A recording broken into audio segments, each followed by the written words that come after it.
মা, তাড়াতাড়ি করে রেডি হয়ে নাও, আমরা আজকে বাইরে খেতে যাব। বৌমাকেও বল রেডি হতে।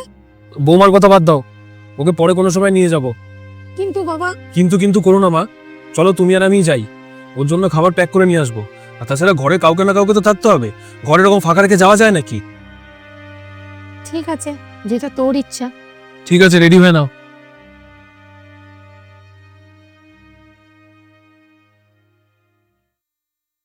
মা, খাবারের টেস্ট কেমন ছিল? ভালো, খুব ভালো ছিল। ঠিক আছে, যাও এবার গিয়ে রেস্ট নাও।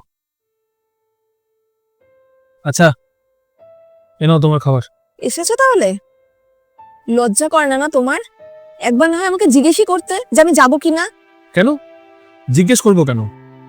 তোমাকে একদিন নিয়ে যাইনি বলে তোমার খুব খারাপ লাগছে বলো? মনে আছে আমরা যখন একদিন এরকম বেরাবো বলেছিলাম, তোমাকে আমি এটাও বলেছিলাম যে চলো মাকে নিয়ে যাই, তখন তুমি কি বলেছিলে মনে করে দেখো।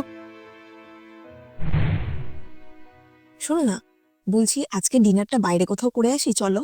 হ্যাঁ, এটা তুমি ঠিক বলেছো। তাহলে একটা কাজ করি, আমি মাকে বলি রেডি হতে, একসাথে সবাই মিলে যাই। আরে, উনাকে আবার নিয়ে যাবার কি হয়েছে? এমনি উনার পায়ে ব্যথা, পায়ে ব্যথার জন্য উনি কোথাও হাঁটাচলা ঠিক মতন করতে পারে না।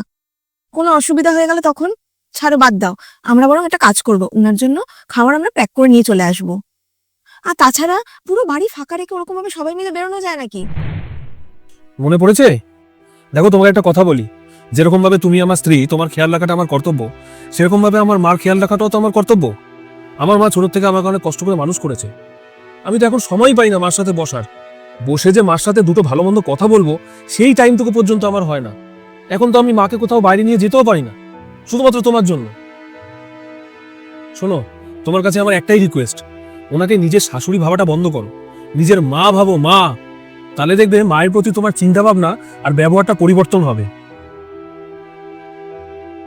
আর হ্যাঁ, খাবারটা রাখছি, খেয়ে নাও। আর আমিও খাইনি, একসাথেই খাবো।